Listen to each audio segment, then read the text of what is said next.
Hello everybody, my name's James. Welcome to not the Game Week 23 deadline stream, but it is live.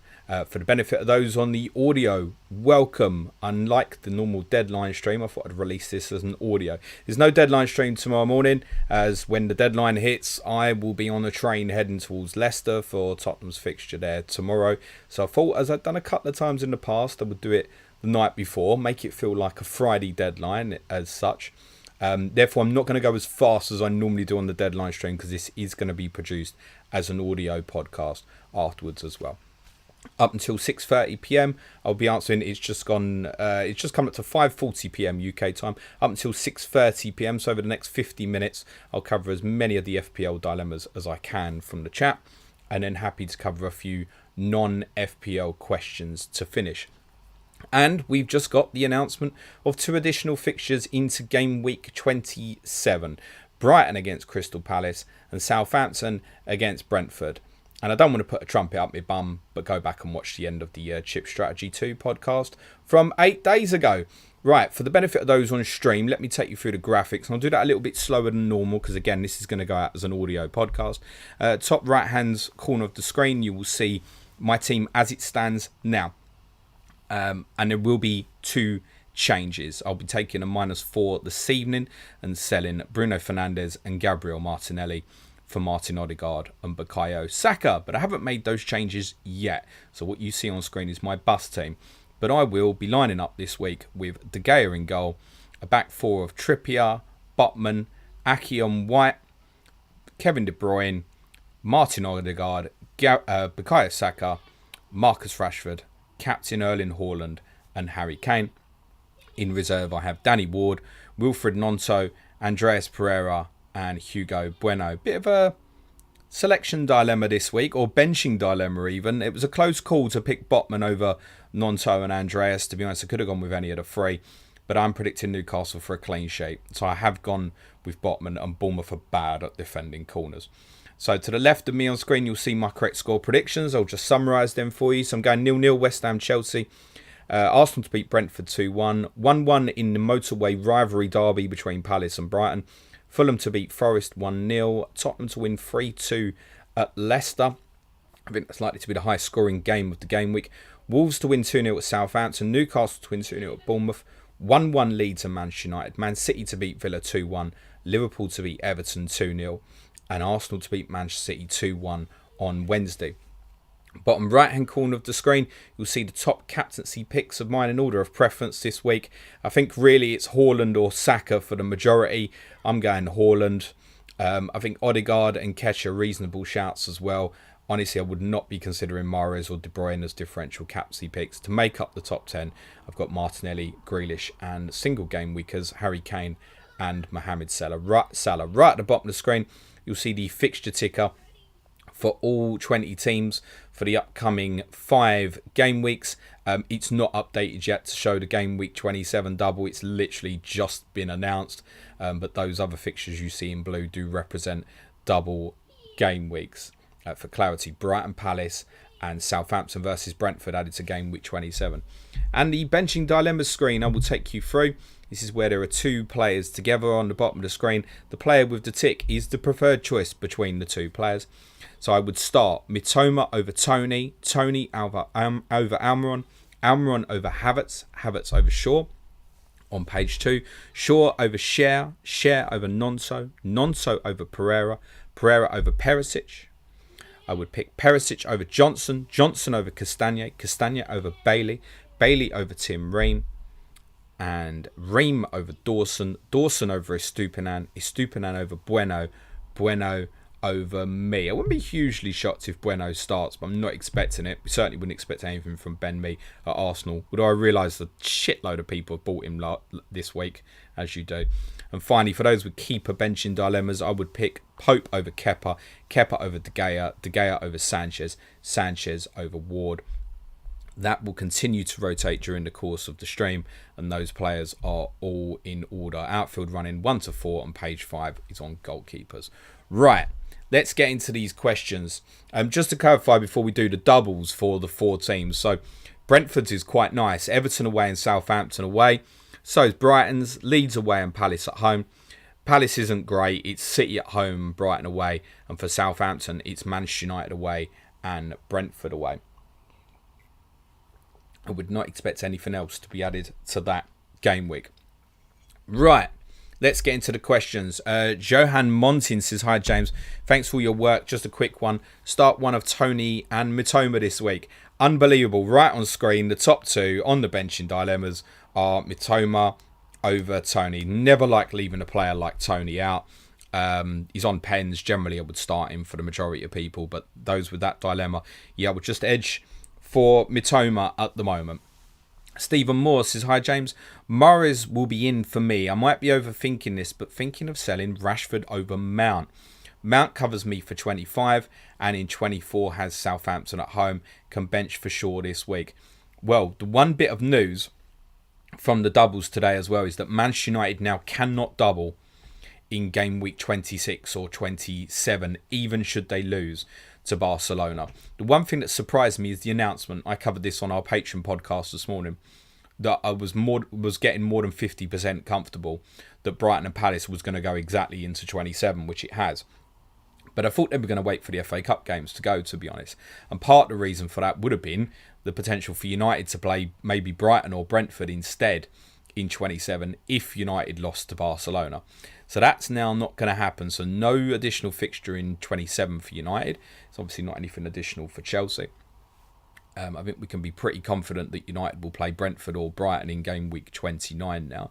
So yeah, there's a case for it.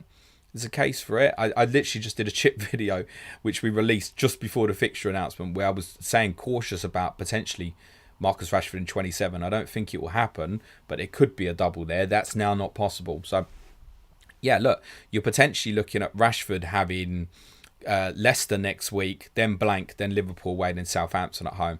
Now look, for Rashford, they are three good fixtures and he's a better asset than Mason Mount. Mount will cover you 25. Will he start at Tottenham? Yeah, a bit more information tomorrow on Chelsea's lineup against West Ham. You got João Felix back available now.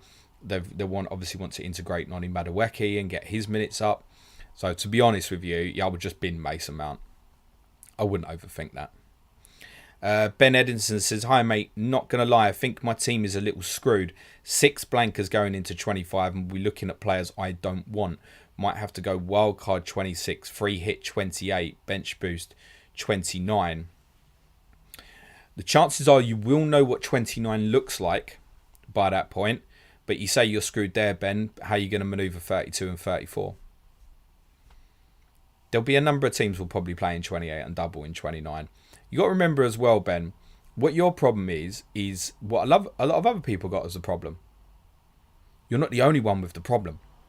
Other people. So a lot of people now go, oh my God, right, I'm going to have to keep my Brighton players. So are people going to sacrifice people like Kieran Trippier? Like, it's awkward. I think, Ben, you're saying, right, you've got 6 blankers in 25. Play 9 players in 25 if it comes to it. The fixtures aren't that great that week, mate. Get yourself in a better position for what's to come later on. So, yeah, no stress. I'm not keen on that. It's an alternative ship strategy, which if it's best for you, play it. But no, I'm not massively keen. I'm not massively keen on that. I think you'll land okay for bench boost 29 without needing to wildcard. If you want a free hit 28, that's reasonable. I won't discount that as an option. But now it's the balance of 27 as well. It's quite interesting because particularly for Brentford and Brighton, they're good doubles. It's worth saying that currently neither likely to play in 28. Both, I would say, almost definitely double in 29. So it's probably blank double for the two of them. It's the sort of thing that adds weight to a potential free hit in 28, certainly. But yeah, I'm not keen on the wild card at that stage. If you hate your team, Ben, and you need to fix it and you're going to make enough changes, yeah. But don't wild card because 25 looks bad, mate. That's what I would say.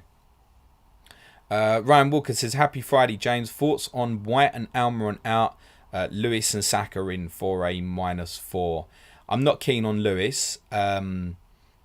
I'd highly recommend after this stream that you listen back to yesterday's Clash of the Correspondence with Adam Pritchard and Johnny Pringle. We obviously talked through Arsenal Man City assets. Last 20 minutes is quite detailed on the FPL side. He's not massively keen on Lewis. I don't see how Lewis can play at Arsenal in the second game. Probably does play against Villa in the first game. And what does it mean going forward? Could Guardiola go, no, I've dipped you in, that's enough now? Like, if you need him to play, Lewis, I wouldn't go for him. If you're not bothered about City assets going forward and are happy that he's 3.9 and he'll get minutes here and there, fine. But if you're getting him in start regularly, I'd be very, very cautious of that. The want to get Saka in, I completely understand. I'm going to be doing the same. But yeah, I'm not massively keen on that, Ryan. I've got to say. Andrew Grundin says, hi James, struggling with the final 2 spots in my 11 this week. I have Mitoma, Mitrovic, Bruno Fernandes and Fabian Schär vying to play. I include Schär in the running as he seems the safest for a return. Thoughts? From that, to be honest, I'd definitely pick Mitrovic at home to Forest, even though I think it'd be low scoring. And I'd pick Bruno Fernandes as well.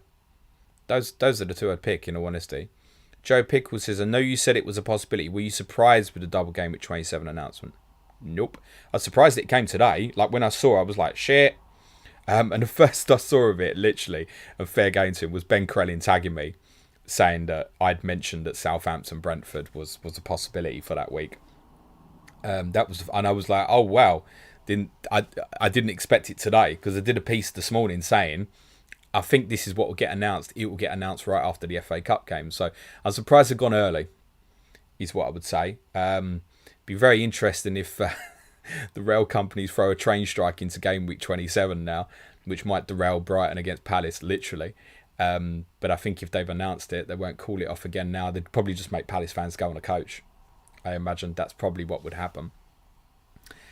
So I'm surprised, and I'm not surprised by the fixture announcement at all. I'm surprised that it was announced today. That's the only thing I'm surprised about.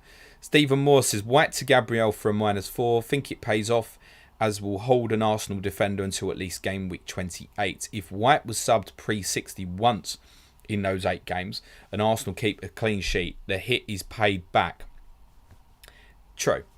But could you not just make the transfer next week?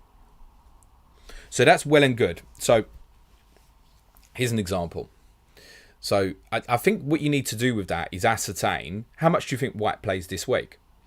And what's your actual expectations on Arsenal? What's your expectations on Arsenal? Like if you think that White's only going to play once and you think Arsenal keep 2 clean sheets, cool.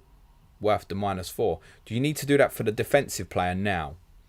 I'd look at it the other way with, say, Saka and think, yeah, I've probably got to do that. I've got to do that. I think White will stay in the team, personally. So there might be a little bit of influence in that. Yes, he could get taken off early. I think White will play tomorrow.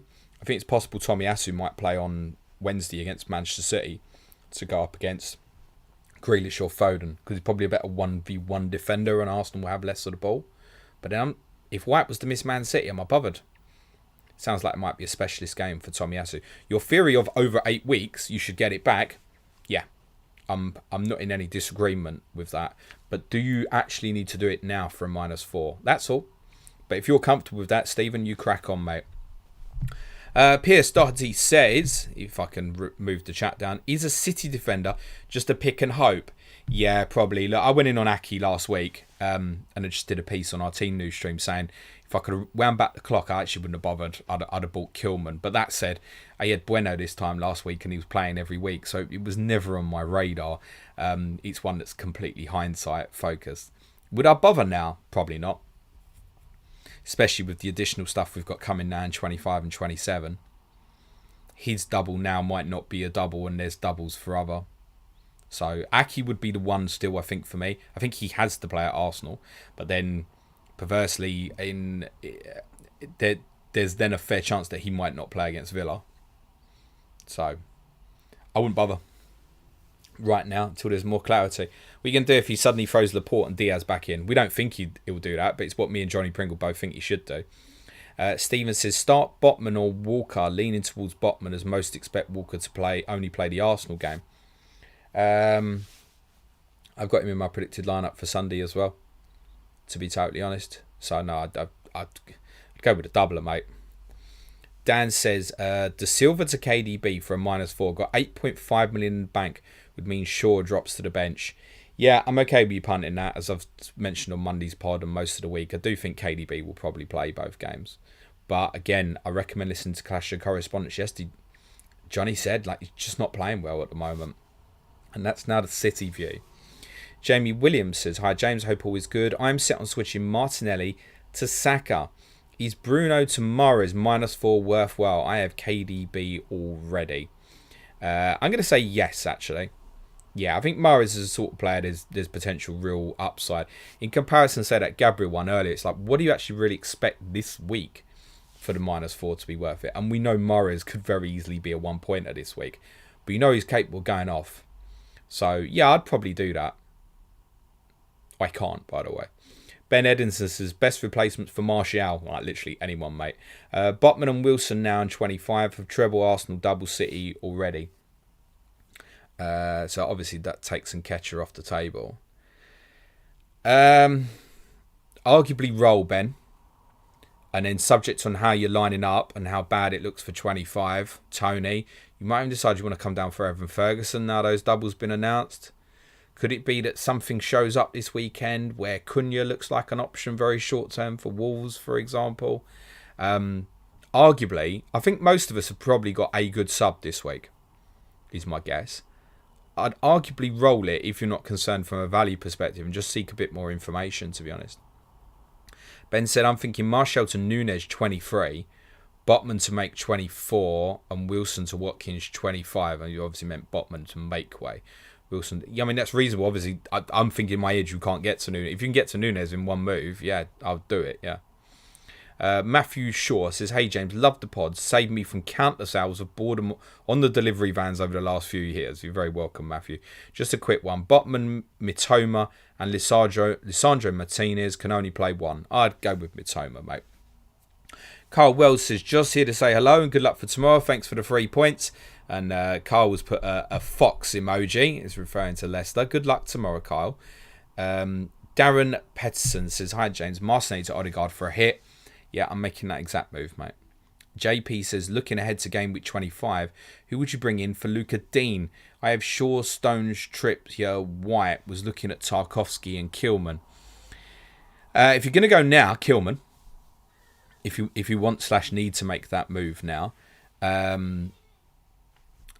Look, it could even be that you land in 25 and something's happened to Alex Moreno, who came on a sub for Dean last week and didn't cover himself in glory.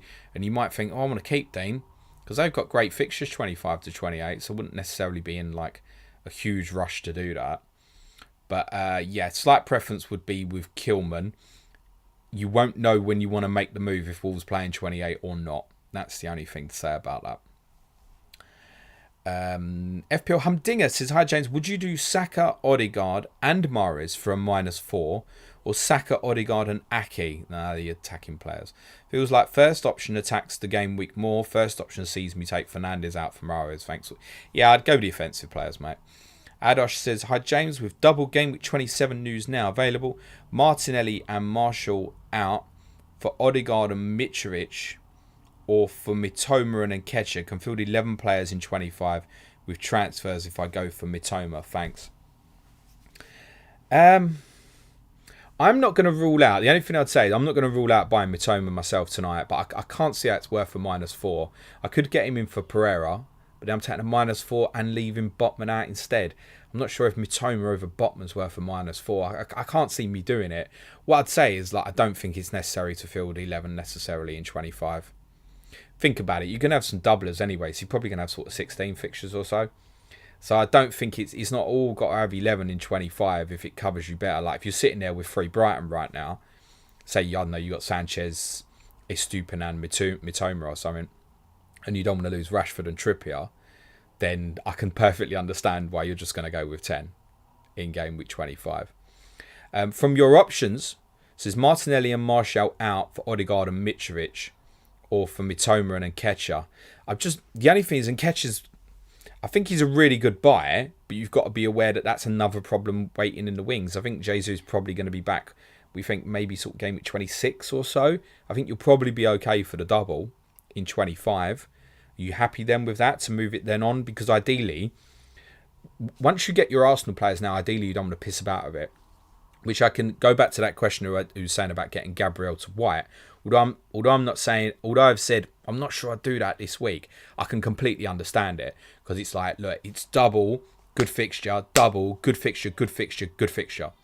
So you don't want to piss about with it. So I can understand the want to get the free. So I thought about that sort of move as well. My conclusion was I just didn't need to do that right now because I don't think I've got enough information.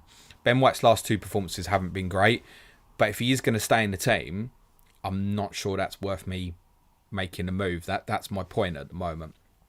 In your case, I can't see why I'd want to go to Mitrovic at this stage. That's a definite move on after 25, isn't it? You could make the case to go Mitrovic and then chain that onto perhaps Tony in 26. Will be popular. Tony would be really popular. Really popular. I think, especially if Leicester lost in the Cup. If Leicester lost in the Cup to Blackburn, he'd end up in the majority of teams coming from game week 26 onwards. Most people, I think, would buy him like the week before in game week 26. So it's something to be conscious of. So Mitrovic would work from that perspective to move it on to Tony. But yeah, I don't think you need to have 11 in 25. JP says, do you think the next 2 games for Man United without Casemiro and Eriksen's long-term injury will affect points for Shaw, Bruno, Rashford? How was their performance on Wednesday versus Manchester Leeds? The honest answer, JP, is didn't watch the game. Didn't watch the game. So I can't give you a proper answer. Rashford, I know, played on the right, which a lot of people were unhappy with. He moved to the left. Then as soon as he moved up front, he scored. Bruno certainly should have got an assist in the first half. And there was plenty of people claiming the Sancho goal was a sure assist, weren't they? So I don't think we can say how much it affects them offensively. It certainly affects Manchester United badly, but from a fantasy perspective, does it affect their attacking output? I guess if it impacts Shaw because United are more likely to concede goals. That would certainly be the case. JP wants to know start Bruno or Mitoma. That would be Bruno Fernandes for me. Joe Corley says, James, would you do Shaw to Gabriel for -4 this week or do it in game week 25 for a -4? I'd probably get that done, I think. Yeah, that's one where, do I expect United to keep a clean sheet this week? No. So I can see the upside of that straight away. So I think probably, yeah, now, actually. Rob Pick says, hi mate, bench 2 of Shaw, Botman, Almiron, Andreas Pereira. You feel right stupid that they're all on the bench in dilemmas, aren't you, my friend? Botman's not, in fairness. You can put him there instead of Scherer if you like. Also, would you do Bruno Tamares for a -4? Cheers and enjoy the sausage roll. I am looking forward to my sausage roll at the King Power tomorrow. The last time I went there, it's not been for a few years actually, but I recall it the best sausage roll I've had in a football stadium. So I need to check up on that. Tomorrow, which my dad's going to be like, I want to get some proper food. I'll be like, no, I need to have this sausage roll at King Power. I need to know what it's like so I can, because that's all my patrons want to know really on Monday. Yeah, fuck the analysis, James. Tell us about the sausage roll at Leicester. I'll tell you about the sausage roll at Leicester. I'll probably tell you on Monday's review podcast about the sausage roll. There's every chance it'll be the highlight of my day. Yeah, I would take the -4, Rob, for Mahrez, for Bruno. From what you've got, bench 2. Let me refer backwards. I think I would pick Almiron and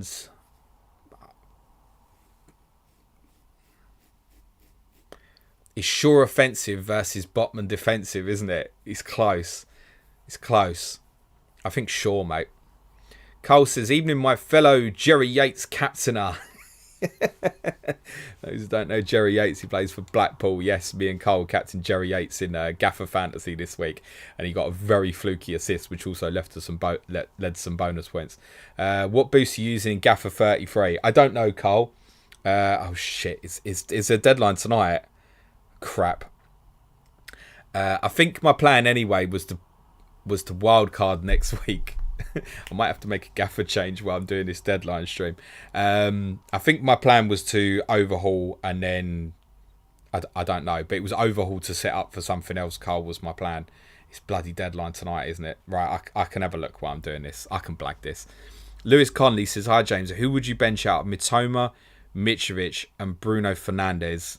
Repetitive and a separate question, so Mitoma from that. Do you prefer Tony to Nketiah or Bruno Fernandes to Odegaard? Prefer Odegaard over Bruno Fernandes. I prefer Nketiah over Tony at this moment, but I can see the benefit of Tony coming. And look, he can return tomorrow. He's on the pens, etc., isn't he? I'm going to say Tony, mate. FPL Lighthouse, hey James, great shout on the Gameweek 27 news. Bruno to KDB for -4, worth it. We'll swap that position to Salah for 25 anyway. Yeah, you're set, you got a plan, you crack on, mate. Ben Edinson says, how do you view Brighton with the doubles and blanks? Is it worth -4s, -8s? Yeah, it might be. For me, it's most likely wait till 26 now, because although it's unlikely for them to play in 28, say they did, then it's going to be double fixture double. Then it's -8 if necessary straight away. So yeah, I think wait for 26. I'm not going to buy this week. It doesn't particularly feel worthwhile to go in for Fulham next week, I don't think, when all I'm doing is giving myself an extra 25 blanker. So it's probably wait for 26 for me. But yeah, I'm going to want some of that. Currently, I don't have a goalkeeper for 28. So, but then if Brighton have a fixture, so will United. So then that will take Sanchez off the table. Probably Estupiñán and Mitoma be the favoured two. Could be Nonto to Evan Ferguson. Might be a move I consider if he gets in the team over the next couple of weeks. He's back fit and available. Steve Sedman says, Almiron to Mahrez was a no-brainer for me. Now have triple Arsenal and City. Also have money to get Salah for Fernandes in 25. Fixtures have fallen. Perfect. Good luck to you, Steve. Shri MC says, enjoy the match tomorrow, James. Thank you very much. Ethan says, since restart, I've gone from 2 million rank to 270k in large part to all your pods and stream advice. Just wanted to say thanks so much. I love these messages because it never does nothing for me, Ethan. All this advice I dish out, I don't seem to take none of it for myself. I did have a very good game week 22. In fairness, I dropped to 1 million. I jumped back up to 580, I think.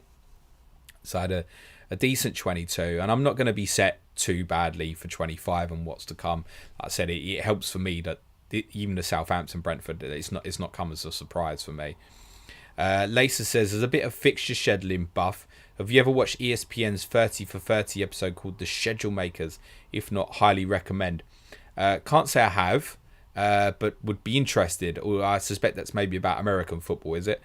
JP says, Stones to Aki Akanji for -4, worth it in your opinion? No, if you got a decent playing sub. Ali says, hi James, what do you think of ditching Ben White to get Saka to go along with Martinelli and Nketiah, or just upgrade Martinelli to Saka and keep White? Yeah, that's the route I've taken, is option 2 basically, mate. Hollis Stamos says, hello James, what do you think Martinelli to Saka or Bruno to KDB, or roll and have one more move in pocket to navigate double 27? By the way, can't do both of transfers for the hit. Thanks. Yeah, that would be down to value. That's perfectly understandable. Do you want Salah in 25, mate? That's where your answer is. Really? You already got Salah. But that really answers your question. Because if you go Saka and you're saying you can't afford the KDB move, then presumably you're going to cut yourself off of Salah as well without more hits anyway. So it's probably, do you want Salah in 25, mate? Jared88 says, is Joe Gomez a viable pick in 25? Probably not. We think Van Dijk will probably be back by then. So if you're looking to go in now, no. I think it'd be a reasonable one if you were free hitting this week for whatever random reason. But no, not at the moment. He's only 4.3, Joe Gomez. But I think we can expect. Van Dijk's been back in training. He's got no chance of playing on Monday, is the reports. But I would say Van Dijk could be back in the team for Newcastle next week. So at the moment, a no, mate. John Cahill says, I've gone Sonny over KDB this week, seeing as Leicester is basically a double game week for him. Hashtag play it your way. Best of luck, mate. Well, I hope that works out for you, John, obviously. Cog says, hi, James. Thanks for the great content. Was all set up from last game week for Bruno to Saka and get rid of Martinelli for -4.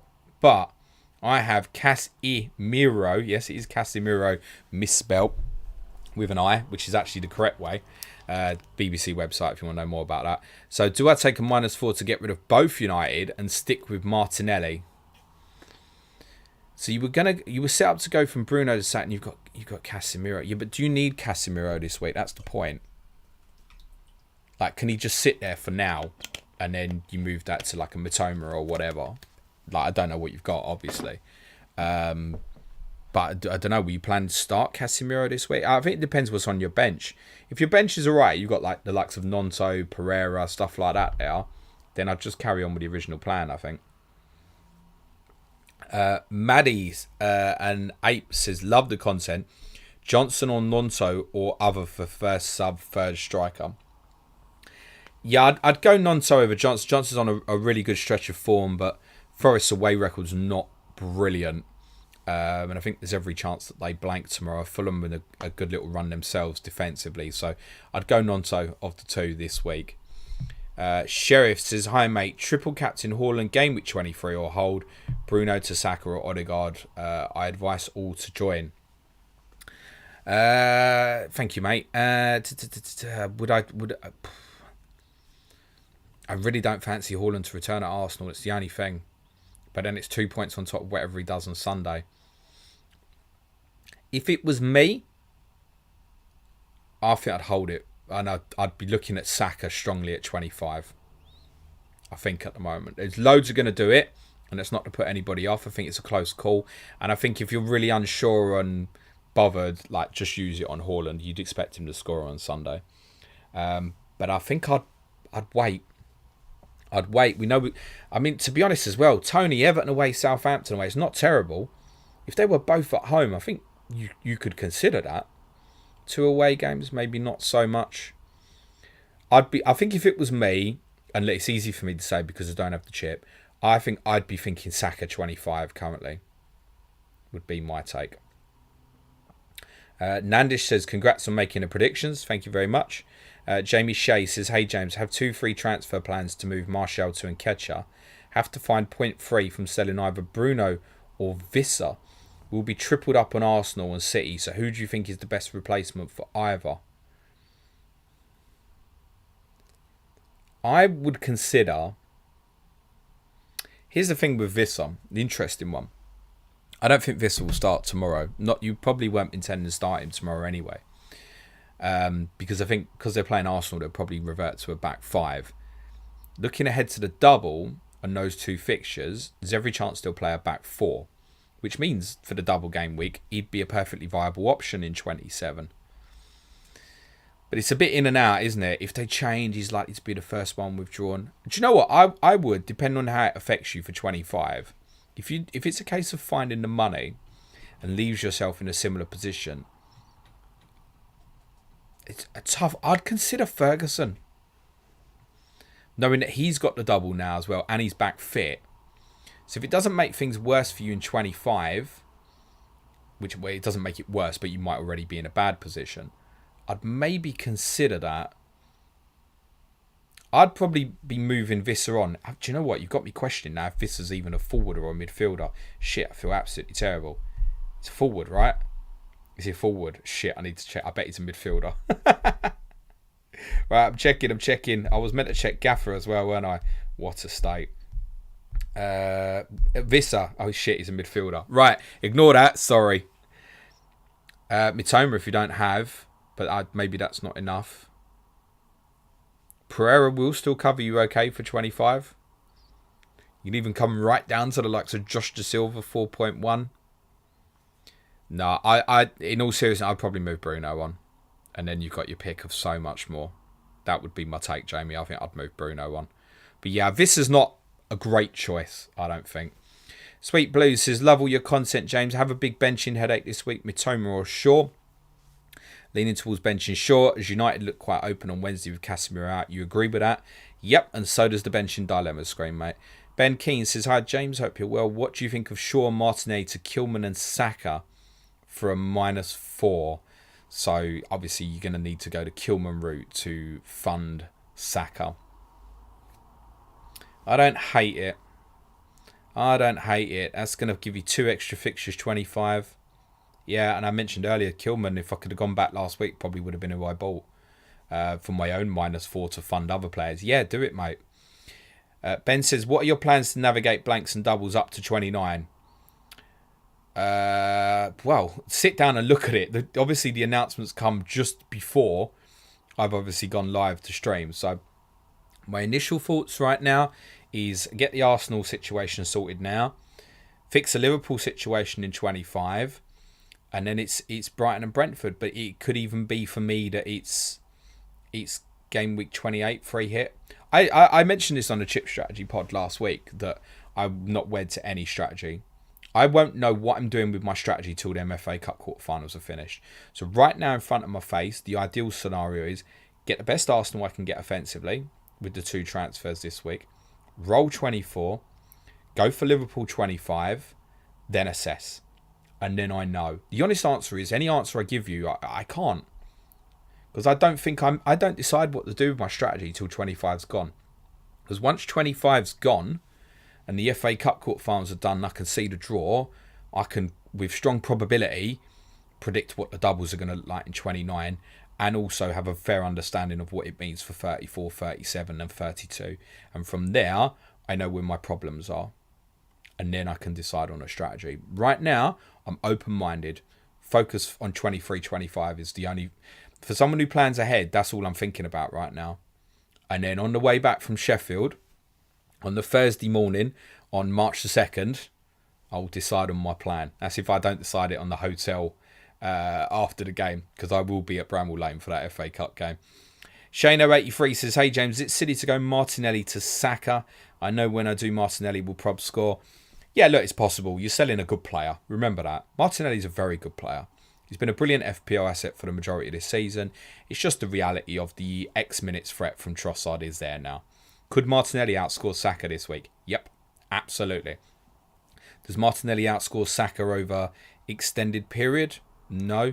Would I expect Martinelli to outscore Saka this week? No. It's could he? Yeah, we know that. You sell a player like that any time. It's like you sell someone like Salah, who might be in terrible form. You know the week you sell him could be the week he goes off because he's a good player. And Martinelli's a good player, but yeah, I'm making the move. Oh, Sheriff said he meant advises everyone to join Patreon. I've been a member for 2 months and loving it. Thank you, my friend. It's much appreciated. Yeah, support the show. Regular chip talk shit. We're actually on for the advanced tier patrons next week. I'm going to break down every single stage of my workings out for what the projected schedule will look like in game week 29, 32, 34 and 37. Nico's going to absolutely hate me for that. FPL Invincible says, afternoon James, 2 options. A, Bruno Martinelli to Saka Mahrez, or B, Tony Martinelli to Nketiah Mahrez. Both moves for -4, thank you. Prefer to sell in Bruno Fernandes option currently. Alistair says, hey mate, would you rather have KDB, Odegaard, Andreas, or Mahrez, Martinelli, Kane -4 this week? Second option makes it hard to get Saka in 25 if that changes things. Cheers, mate. Yeah, option 1, mate. Actic says, Brentford European Tour next year. They've got themselves a chance, mate. They haven't lost in the league for coming up to 3 months, and admittedly we know we lost a month of football there, but that's still very impressive. They've played a lot of top teams in that period, and also Manchester City, Liverpool and Tottenham as well. Johan Lester Castle, sorry if I mispronounced that. Hi James, would you hope you have a great day tomorrow. Who would I remove for Odegaard, Almiron or March? That's interesting. There's a danger you just get stuck with March. But Almiron, you're nearly at the point that you want to let go anyway, I think. I'd sell Almiron. Jammer says, hi James, thank you for the great content. Who would you bench this week? Andreas or Johnson, who face each other? I'd play Pereira. Advantage to the better team with the home game. Sean Moore says, hi James, would you do Saliba and Fernandes to Odegaard and Alexander-Arnold, or another defender for a -4? Already have Saka and Nketiah. I'd give yourself some thinking space on Trent. So honestly, the one I would say right now, and the timing is good where you can start that player. Not that you can't start Trent, you would if you got him. Kilman, Southampton, Bournemouth, then double. 4.3, leave the money. Don't spend it for the sake of spending it. Might open up something else for you. Adam says, Andreas for sure. You can find the answer to them on a benching dilemma, but for the benefit of the audio listeners, Luke Shaw. Raider Ericsson says, hi James, what is the optimal chip strategy now with the double game week 27 announced? He says, wildcard 27, free hit 28, bench boost 29, or load up with transfers and then free hit them out in 28, or just ignore the Brighton and Brentford guys. It's a very, very valid question. There will be a lot of different strategies used this year in terms of chips. And I can only answer it honestly, that before game week 26 comes round, I will know what my plan is. But right now I don't. And I'm not too worried about it. because I know I'm going to need to do something over 27, 28, 29, or it's going to land in my lap. Now, if it lands in my lap, great. It might land in all of our laps where we go, okay, this looks great. I can run through and I don't need to free hit in any week. Look, every chance of cup shocks. Manchester United are going to have to pick a rotated team against West Ham. Tottenham lost at Middlesbrough in the 5th round last year. Leicester concede goals. Blackburn are one of the better offensive sides in that league. Southampton look terrible. I don't suppose they'll lose to Grimsby, but who knows? They might decide to put a second string team out as well. Those teams go out. Gameweek 28 looks very, very different. Very different. So I can't define it right now. I think it's too up in the air, most of it. Now, look, I can look at it now and say, I think Wolves Leeds is the most likely fixture to be added to 28, and we'll have 5 fixtures. Fine. What I then need to do is sit down and work out what's best for me based on the probability of the 29 doubles, etc. And do you know what? I think with the way the fixtures are in 28, it might be that free hit 28 is best for me. I don't think it'd be wildcard 27, bench push 29. There's a case for that in the sense that certainly Brentford and Brighton, I'm almost certain, will double 29 as well. Brighton's double could be tough. It could be United at home and Newcastle away. Brentford, sorry, that's not true actually. They play each other again in 29, didn't they? So it wouldn't be too terrible. But yeah, Brighton could be Brentford at home, Newcastle away, for example. Brentford's could be Brighton away, Man United away, wouldn't be great. Would you want a bench boost with that? If you've got the likes of Ben Mee and Raya as examples here, do you want to bench boost that if it's Brighton away and Man United away? I'm not sure you do. So these are the sort of things I need to sit down and give some proper thought to. So in answer to your true question, I don't think there is an optimal yet. I don't think there is. And it's going to be circumstantial how a lot of people end up manoeuvring 25 first as well. Greg Simpson says, hi James, would you start Botman or Lewis? Enjoy tomorrow. Can you Spurs? I'd start the doubler, mate. That's nearly always going to be the case. Even though I don't think he plays twice. He might. Addy Tor says, hi James, I'm not a fan of City defenders, but he's still the best option to get this week with 3 Arsenal players already, thanks. Personally, I'm not sure I'd bother. In my predictions, I haven't predicted either Arsenal or Man City to get a clean sheet in this double. So I'm not sure I'd bother. Douglas says, hi James, thanks for the great content. 2 benching dilemmas that you don't have covered. Mitrovic versus Matoma. Mitrovic, I would not be, not in a Forest at home, I would not be benching. That's why he's not there. And Rico Lewis versus Shaw. Same thing as the previous one, mate. Doubler, pick. I'm always going to look for the upside with that. I've got no expectation on Luke Shaw anyway. Right, I'm going to cover off next 10 minutes. I'm going to carry on with the FPL questions. And wherever I'm at in 10 minutes, I'm going to stop doing FPL questions there. And happy to cover some other stuff for a little bit. Colin Johnson says, hiya James, love your content, mate. Absolutely mustard. 1-3, but doing -4-2. But which Bruno Tamares, Martinelli to Shaka? Boom, shakalaka. Shaw to Aki or Akanji. Ward to Emerson. From that, Saka was the best player from them that you're looking to get. And that's the one I'd do. Stavros says, greetings from Cyprus, James. Have 0.3 in the bank and was priced out of Martinelli to Odegaard from -4. There's a -8 worth it. Already have 3 City and Arsenal at it.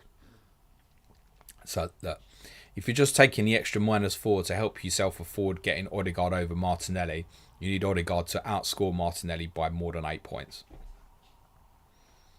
4? Realistic. 8? I think we go into the realms of unlikely. So, a no from me.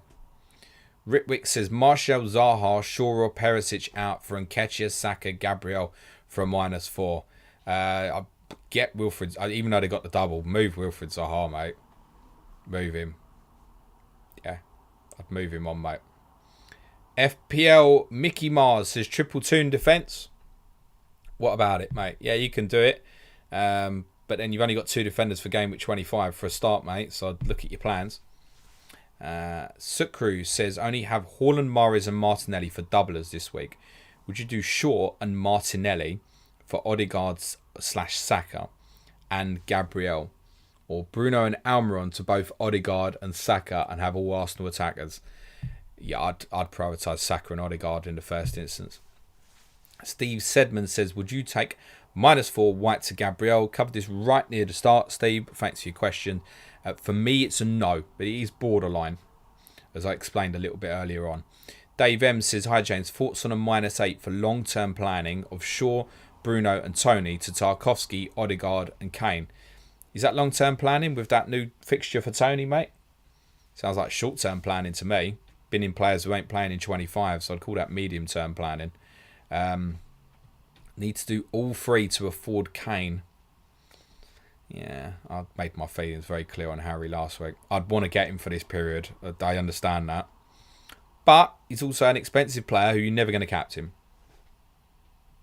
Never going to captain. You might be thinking, 27, Forest at home.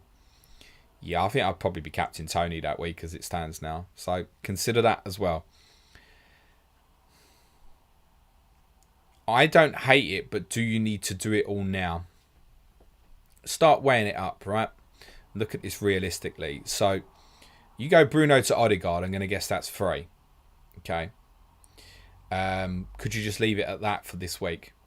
Shaw's got a better fixture than Tarkowski. Admittedly, Kane's got a better fixture than Tony. But could you do it? Could you do that first, and then come back and look at the others? Because I tell you what, if you take that -4 for the other two in game week 25, when Tony's got no fixture and Kane's got a fixture and Shaw's got no fixture and Tarkowski's got a double, might feel better. I would probably, Dave, if for honesty that was me, I think I'd just go Bruno to Odegaard.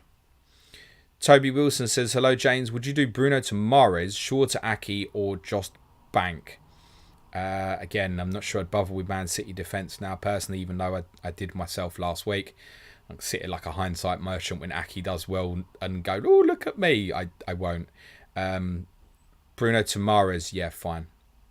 The other, I don't think I would. George Baker says, hi James, doing Martinelli to Saka. Other transfer, either Almiron to Mitoma or Almiron to Mahrez.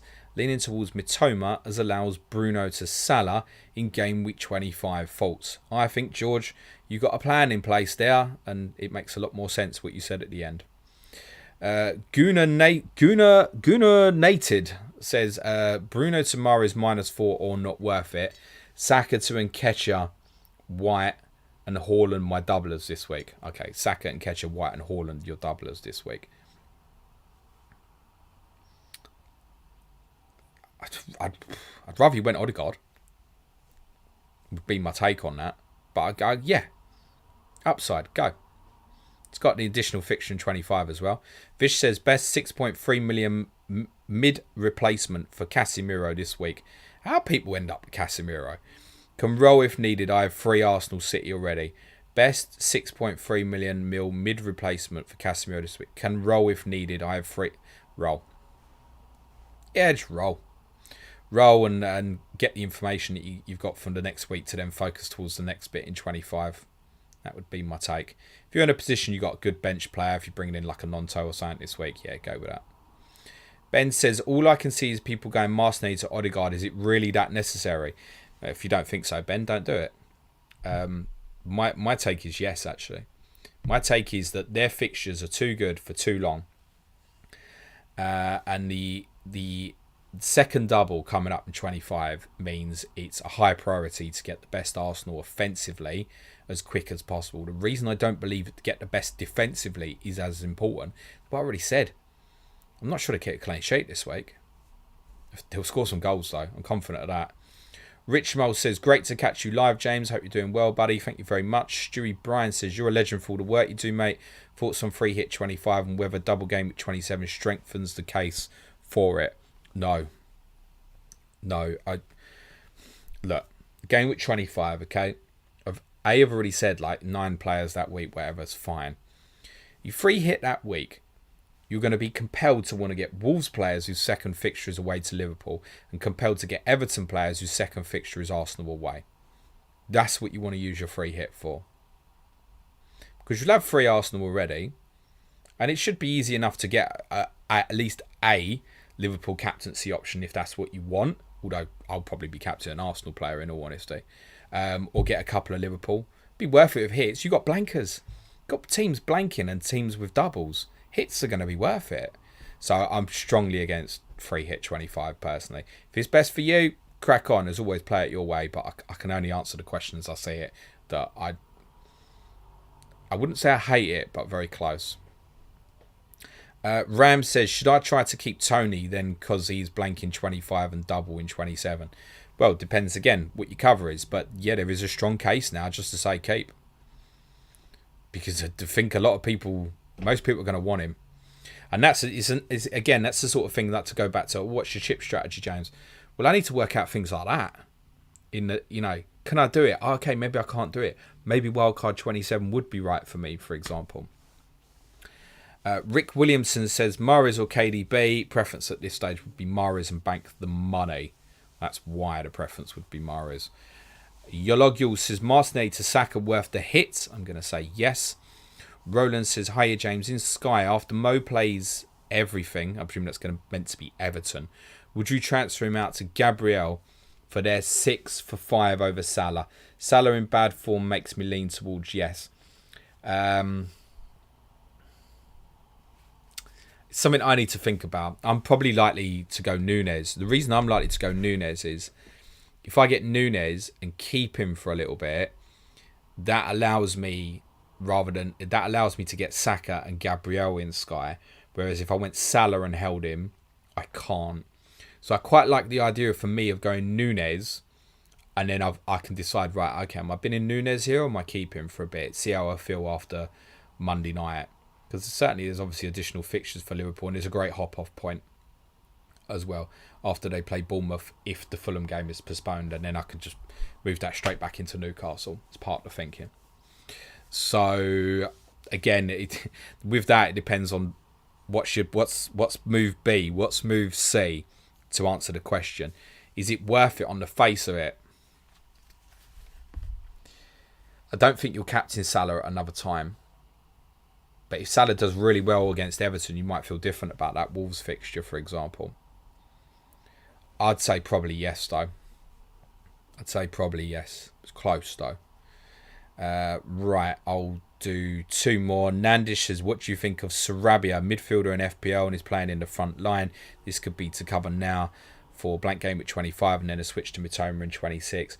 I don't hate it for a punt. Would I particularly want a Wolves attacker? Not really. But I do think the next 3 game weeks are great, right? Southampton, Bournemouth and double. That's great. So if there was a time to punt something like that, yeah.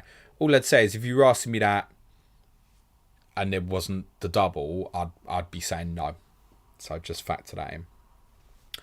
Lewis Johnson says, Sky question, when to move KDB to Saka?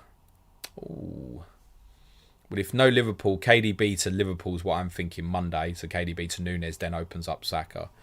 But otherwise, not easy.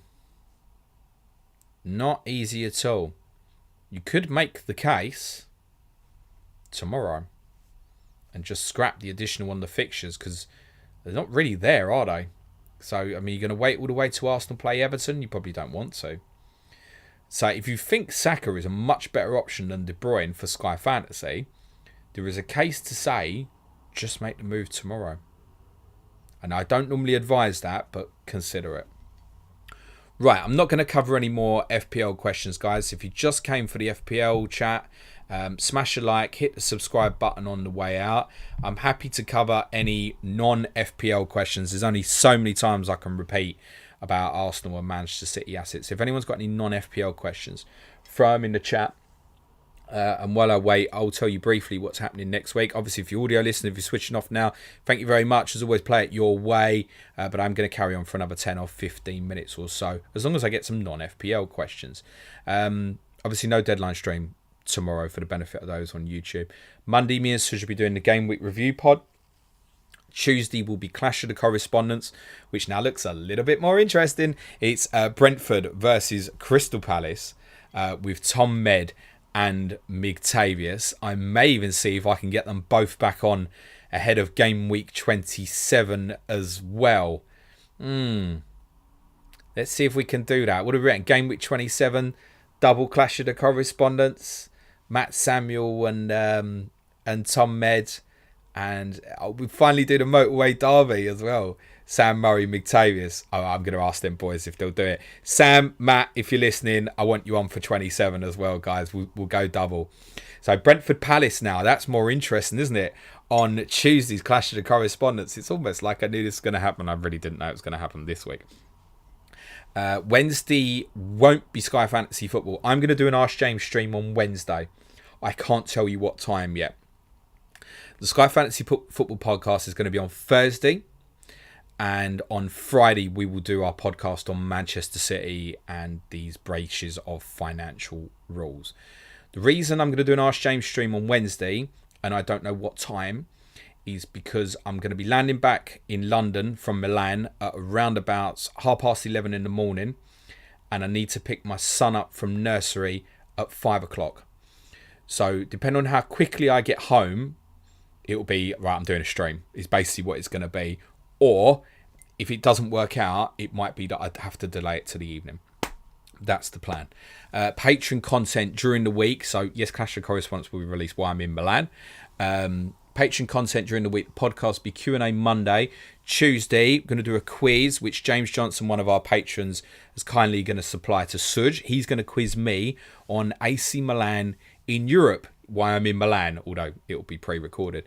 Wednesday, we're going to do Tottenham as soon as I get back. Reaction to my trips to Leicester and Milan. Thursday, we haven't decided yet, but it'll probably be a Money in Football podcast. I do have an idea of what I want that to be, but I just want to do a little bit of research to make sure it's worthwhile to do a podcast on it. Friday will be the differential show, our Gameweek 24 preview show. The advanced tier content this week will include away day videos from the King Power on Monday and the San Siro on Wednesday. Will it, of course, as I've also said, include some additional chip talk where I break down my thinking of how I come to my conclusions of what the double game weeks are likely to be later in the season. Right, that's upcoming content. If you want to support the show, www.patreon.com/Planet FPL. Right, let's do some non-FPL stuff. Jammer says, will you be covering the rearing of the Super League spectre again? No. And I don't mean no, never. But I don't think there's any legs in the conversation at the moment. And I did this in a brief piece for our advanced tier patrons yesterday. It looks like, once again, it's been put together by a 15-year-old submitting an essay for their GCSEs. They've said that they want to get all these European clubs involved. They've had no negotiations with any European leagues around Europe. Everybody has completely dismantled it and said it's more bullshit. And in any case, it does not exist without the English clubs. The English clubs have signed an agreement that they will only join new competitions if the Premier League allows them to do so. Now, if we have a Super League that's going to have 12 or 14 English teams, then it might get voted through. But if it's just going to be the 6 again, it's not going to happen. Because it's not going to get any sort of majority vote that's going to allow them to go. And whatever fine they potentially have to pay to get out of their Super League contract, this tournament that's never going to happen, because it doesn't exist without English clubs, then they'll pay the fine.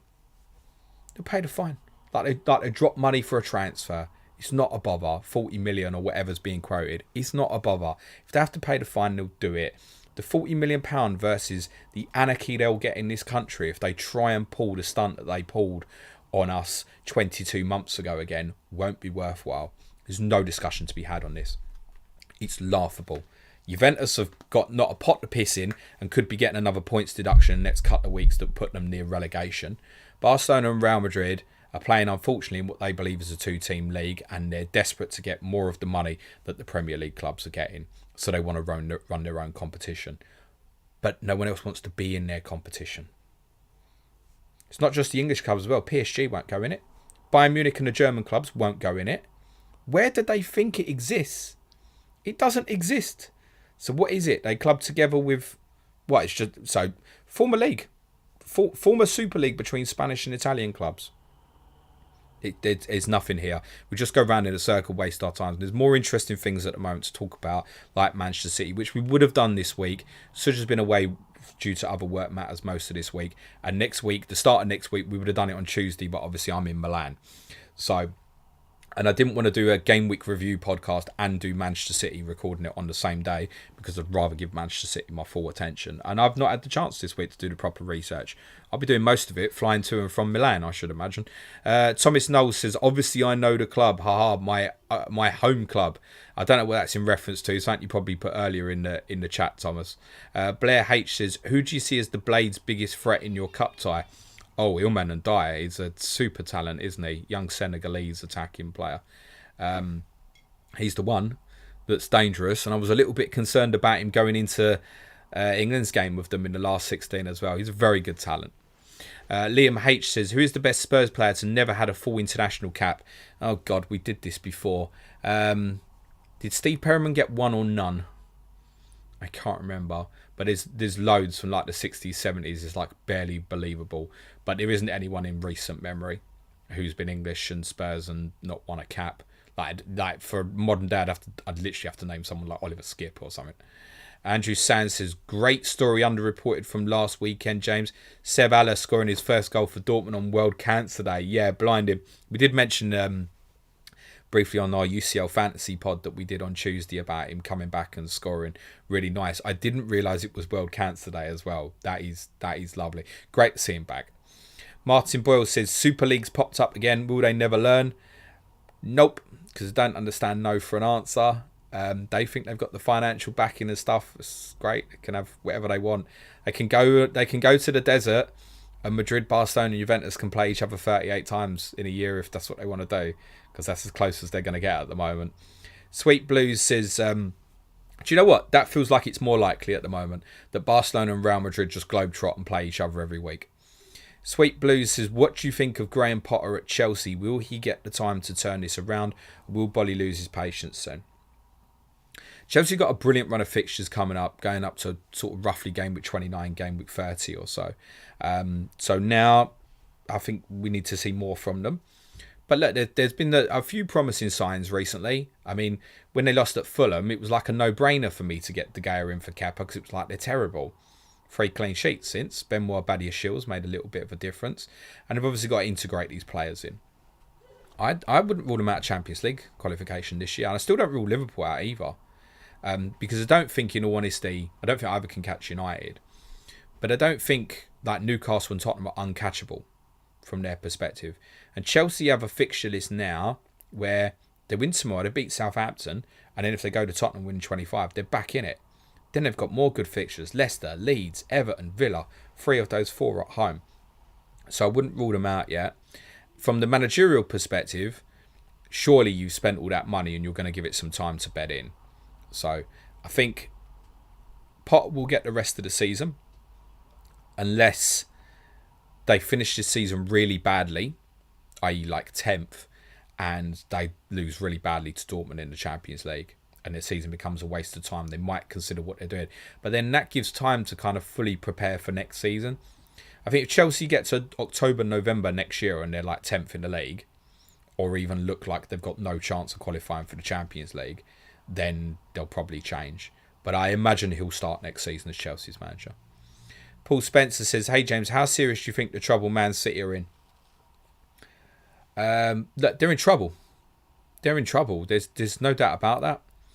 I think we should be cautious that a lot of the stuff being reported in the media is genuinely sensationalized for clicks, etc. I also think that's natural, because bad news makes more news, and right now for Man City that's very, very bad news. But yeah, it's very serious. My reaction to what I said when we first heard the first bit of content we did afterwards was I said that this could end up being potentially the biggest story in Premier League history. Now, that's not to say it would be. But I think if you end up in a position where they were to get relegated or demoted, then it has to be one of the biggest stories in the history of the competition. And it is possible. But me and Suj would like to conduct our own research, and next Friday, proper podcast, we'll look at it from both sides of the story. Kartik says, is Kane a Premier League legend? Of course he is, mate. It's like literally, it's not up for debate. It's the only player to score 200 goals with one club in the Premier League. If he stays with that one club, he'll beat Alan Shearer's record and become the greatest goal scorer in Premier League history. course he's a legend. Generally, it's not a debate. If he goes to Man United and doesn't win a trophy and doesn't break Shearer's record, he's still a Premier League legend. Like, honestly. Garlic25 says, who you think should take over Glazers at United and why? It's an interesting question. I think I'm disappointed with how much enthusiasm I've seen, not just from United supporters but also Liverpool supporters, about the investment of money from more state-owned countries. It's disappointing. But I think that's the modern world, unfortunately. I'm not saying that regular match-attending fans necessarily feel that way. I've spoken about this and been very honest. You know, recently Tottenham were linked with investment from the family that own Paris Saint-Germain, and I've been honest and come out and said I don't want it. I'd rather be shit. And I think that's how Man United and Liverpool fans should feel personally, because I think what you are in your heart and what you mean should mean more than the silverware at the end of it. Manchester United and Liverpool are the most historic football clubs in this country. Their history should matter a lot. They'll naturally be good. They don't need that money. So, you know, from United's perspective, if I was a United fan right now, I'd probably be wanting the Ratcliffe deal to go through. That would be my take. Addy Tour says, I really enjoyed the Spurs podcast on Patreon. Thank you, Addy. Yeah, I did an Ask James special on Tottenham on Wednesday, so we always do Tottenham, and because Such was away most this week, we couldn't. So I tried something different. I'm glad you enjoyed it. Martin Boyle says, do you think the players are pissed that Pep keeps changing the system when playing a certain way has won them everything? The answer to your question is, I think the answer is yes. And again, recommend listening to the end of Clash of the Correspondence yesterday. Rockpie123 says, are you hoping to see a bit of Pedro Porro at Leicester? Yes, of course I am, but I also think Emerson Royal should start again. Deserves to keep his place. He's got a very threatening 1v1 duel with Harvey Barnes tomorrow, so I don't think that's the right game to bring Porro in.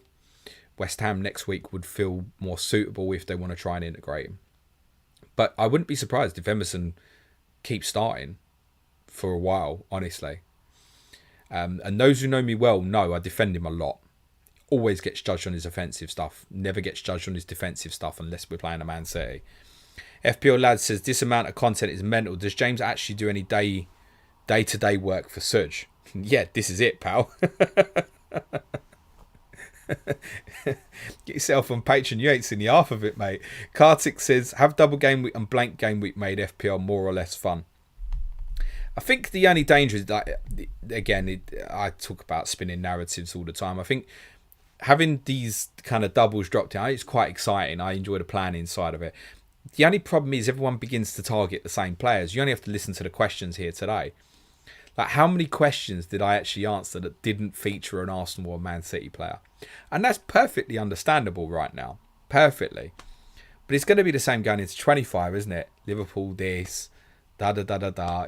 It's going to be the same. 27, Brentford this, Brighton this, da-da-da-da-da. So it means that a lot of the time we're targeting the same players, unfortunately. It actually means that you end up following each other a lot more. So you say, I broke from the template, yeah, and everyone else has broke from it as well. And you've just all together just formed a new one a little bit. So I think you can spin that narrative either way. I love the plan inside of it, obviously, right? I love it even more when I'm right. It makes me look good, and I'm not always right. Like, for example, I didn't think Arsenal and Everton was going to go into 25. I did think Liverpool Wolves would, and I did think the two that have gone into 27 would go in there. So I'll take the 75% hit ratio anyway. We did know that Arsenal would go in there, but I still don't understand why they felt the need to bring it forward. I really don't, because neither have got another game to arrange, and neither might still. Everton can't have another dull game week. So I'm surprised, but there you go. Big Geek says, hi mate, in Sky, likely to move Kane to City guy on Sunday for 3 games and go back. Which City guy best to get for those 3? Any outfield position already have Haaland and Rodri. Arguably wouldn't bother. Yeah, honestly, arguably wouldn't bother. I'd recommend, obviously, Paul McNulty guested with me on Wednesday's podcast, but I'd recommend listening to the conversation he had with Fergie on their 3-for-1 podcast on Monday. I'm not sure I'd bother, mate. Honestly, is it even 3 games? And it's 3 games without a captaincy. I'd probably not bother. How many points do you want from that in the middle? Oh, go to De Bruyne. I plays twice, scores once. That would probably be about par, wouldn't it? Is that worth it? For 2 transfers? It's not. Honestly, I wouldn't bother. And we discussed this on our pod on Wednesday when Paul guested me, and I said I thought I'd get to this point I'd want 8 Man City players, and I'm more likely to bin another one on Monday than one extra.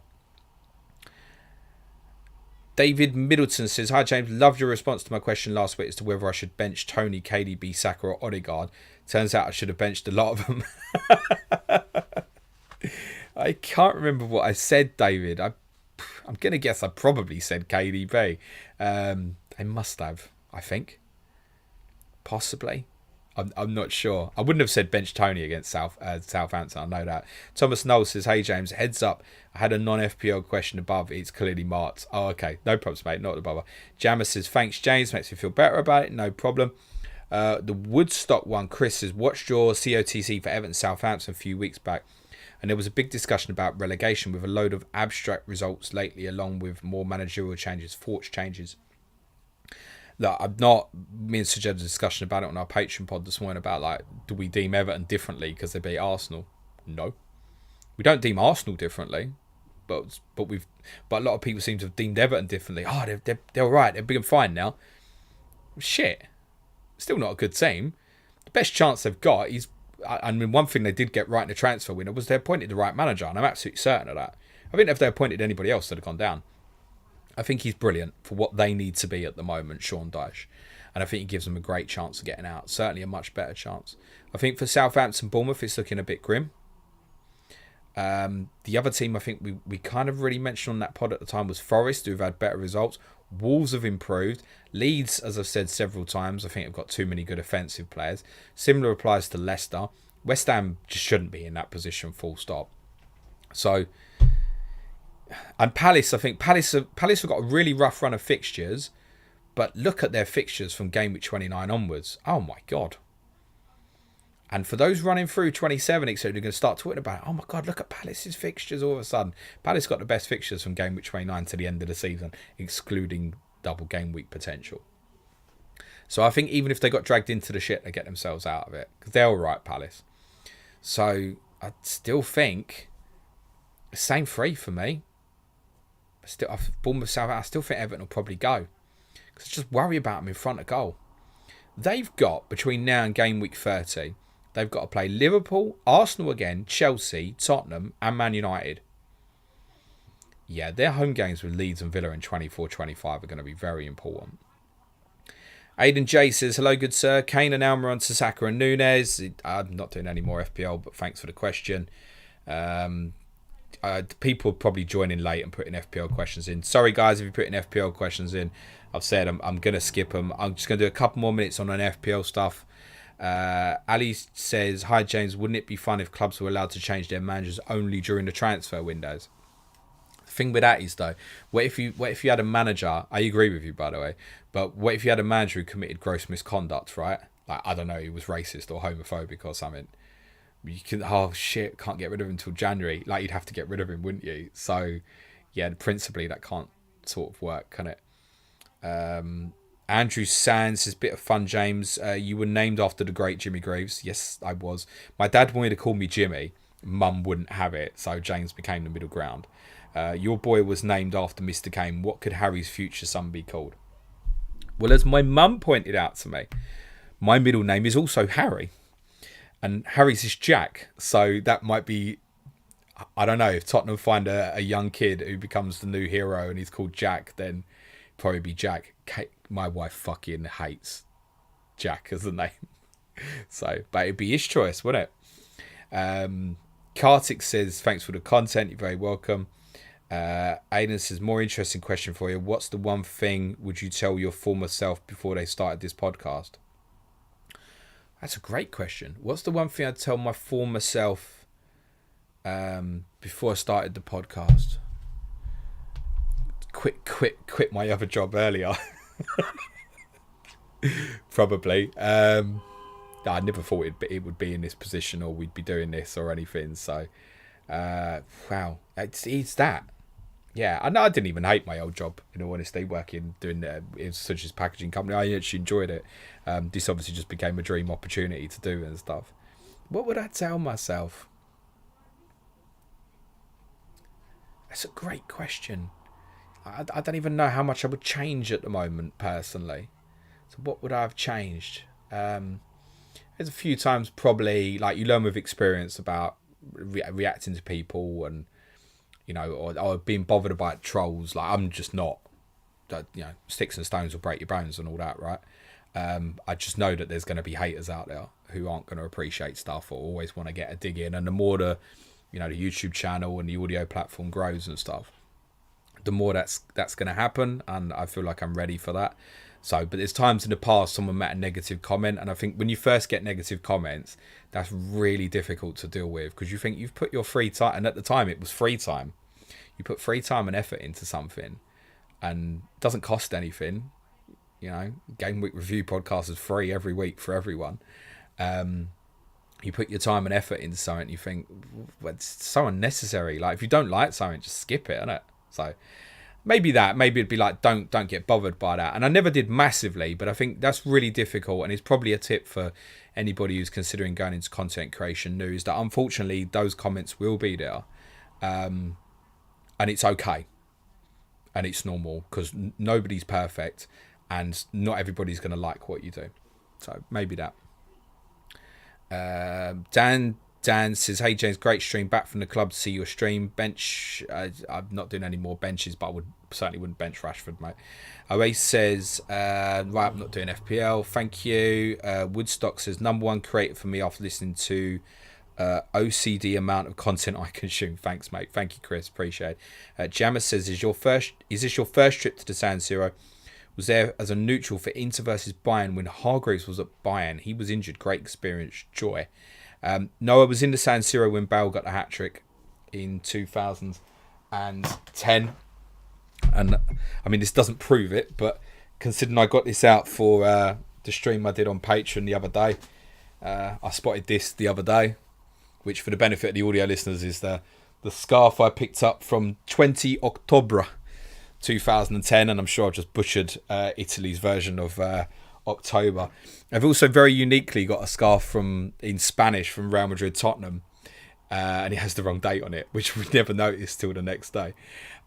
Yes, I was there for Bale's hat-trick, the greatest defeat of any club side ever, I like to say.